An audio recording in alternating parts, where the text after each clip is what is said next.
keep responding. Um, it's been my impression that AI neural networks struggle a lot, especially in the beginning.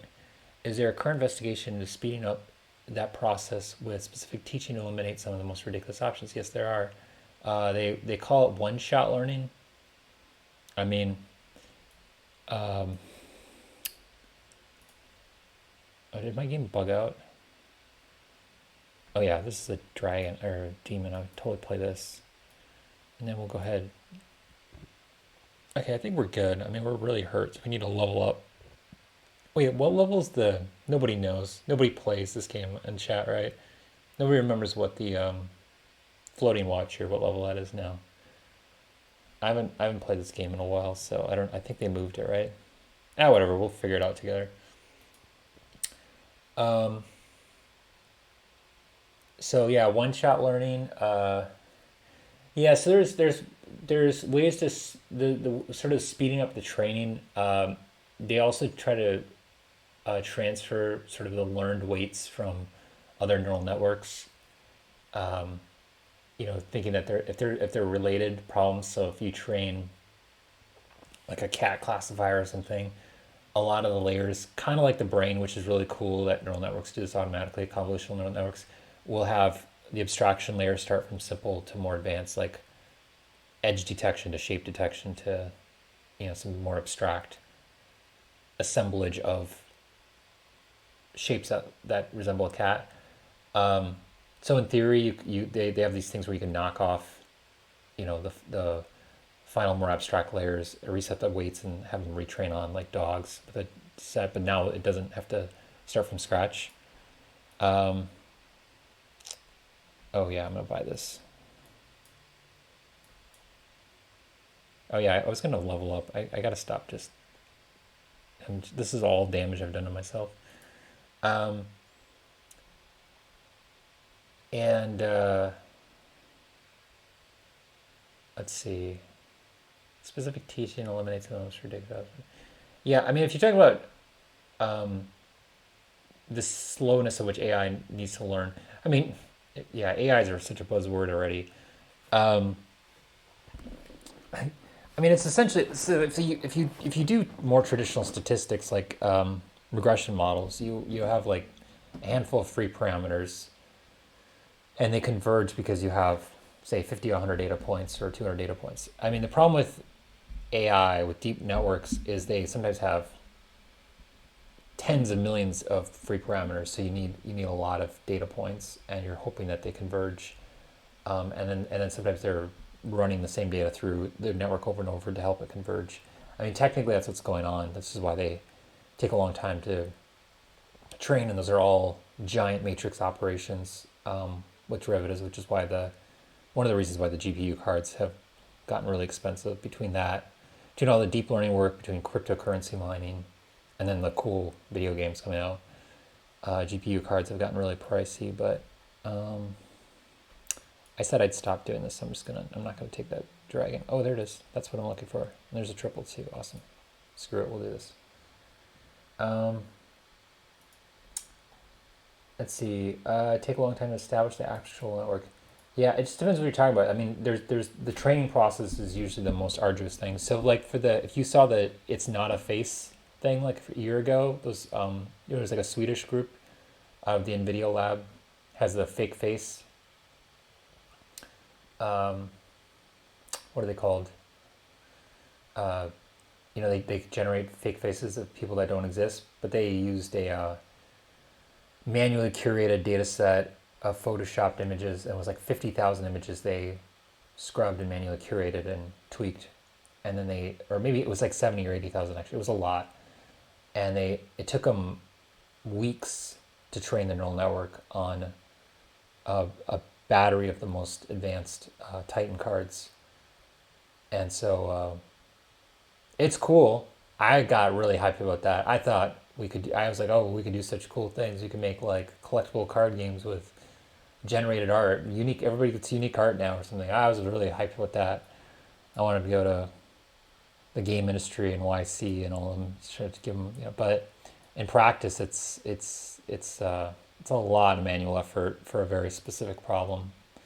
So But if somebody comes up with that, I will totally buy that card game.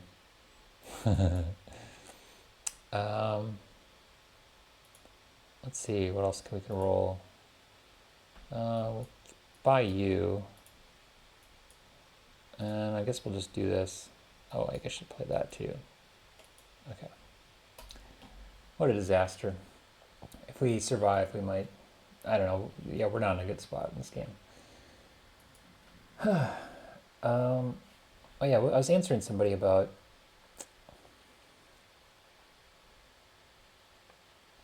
what are your thoughts on gamification and using games for behavioral change? It's such a broad thing. I mean, yeah, they were trying to do this with exercise and stuff. It was kind of really hypey like 5 years ago.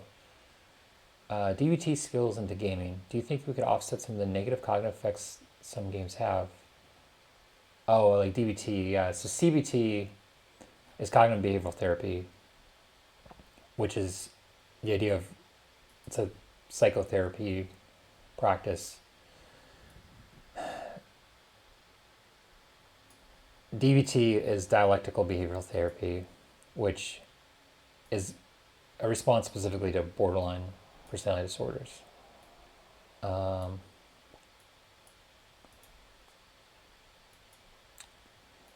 So, but I know people are more general about it in the clinic sometimes, because it's newer.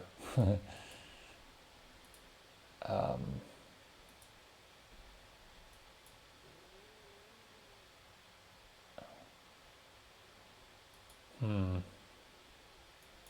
think I'm gonna die, so I'm just gonna spend all my money. I guess we'll just buy this. We don't need this anymore.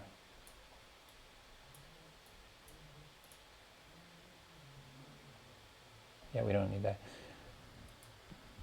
Yeah, I don't know what I'm gonna do end game. So I don't know if this can be integrated in game. I don't know. I mean, again, this is like Ender's Game level stuff. There's that company that will like hook you up with a therapist through like a Zoom call. You know, that's like, it's like the Uberization of therapy. That's kind of interesting.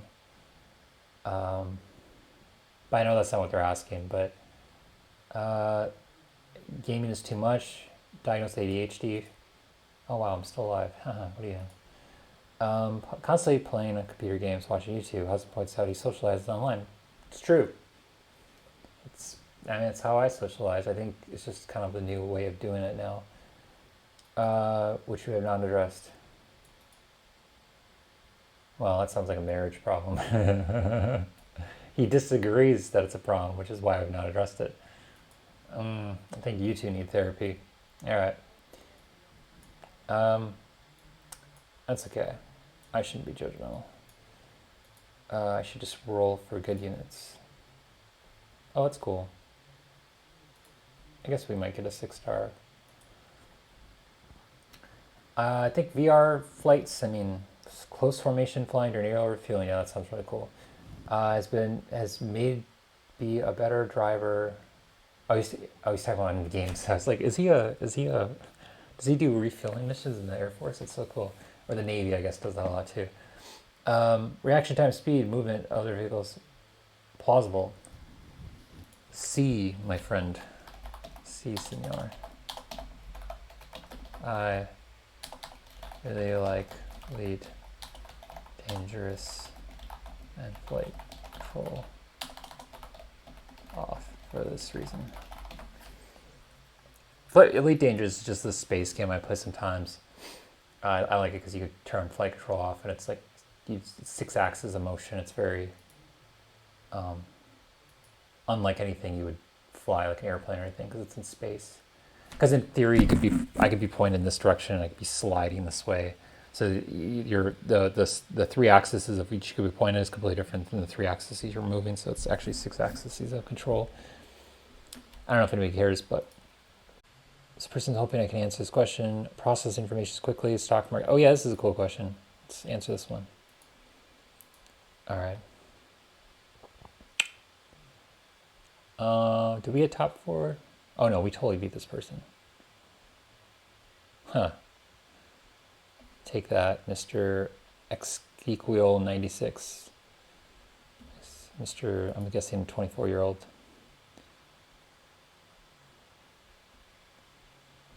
Um, just what do you think about using neural networks to train NPCs, opponents in a video game? OpenAI. Um, yeah, I think it's a pretty good answer. I think the expenditure of engineering effort was kind of atrocious, and they kind of bury that with the StarCraft. AI was probably one of the more successful things, and I'll tell you in a second. There was an interesting GDC talk on this a couple years back. Um, I want to keep this. I keep wanting to sell this, but ooh, another one.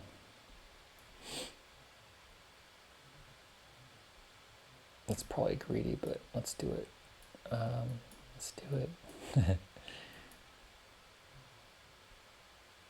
Yeah, screw it. I will see. Um, yeah, there was this. I forget the name of it. I never heard of it before, but I went to their talk because they had a talk on artificial intelligence, and there was very few talks this year. It was like 2017, I think, and they had it was some card game that I never heard of, Race to the Galaxy or something, and they had a AI package that supposedly could beat like 99% of the player base, and then they basically just deliberately made it worse for like medium difficulty, and then made it even worse for beginner difficulty. So I'm a little suspicious that's a consequence that their game isn't very complex.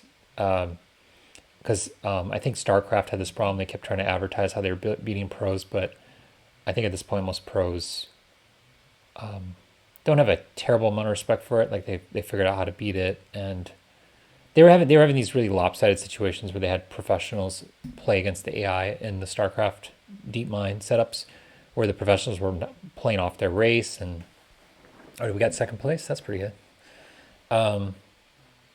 Third place. Well, whatever. It's points. We went up. Ding, reward.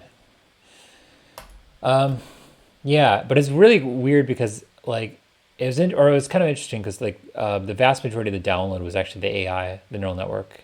Something like 50% of the game was just the AI network for the Race to the Galaxy or whatever they were called.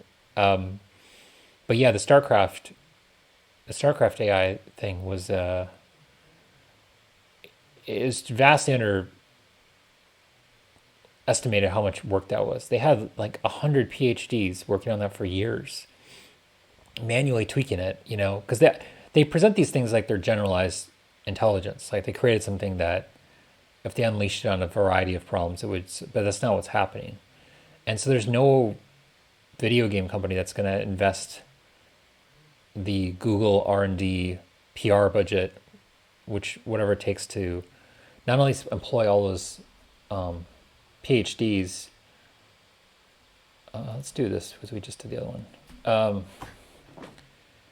But like all the server costs were enormous. I mean, they have so much computational power that they were using, and a regular video game company would have to be paying AWS or Google for those services. So there's just no way that they would settle for such a complicated, cumbersome solution that still doesn't beat like the top players anyways. And there's probably not a great market justification for that slightly better AI, but I don't know. That makes me sound not hopeful. I'd love it if there was sophisticated AI in games. That I don't know could like acquire like a personality and play style over time, and maybe even trash talking in the chat. I don't know. But yeah, they're on technology development side, so they're gonna keep they're gonna keep pushing out these like rickety, stuck together with duct tape and bubble gum kind of systems, and over time they're gonna try different things, and it's gonna get more refined, and eventually it'll be get productized. So that's all good. It's just part of the innovation cycle and the process. So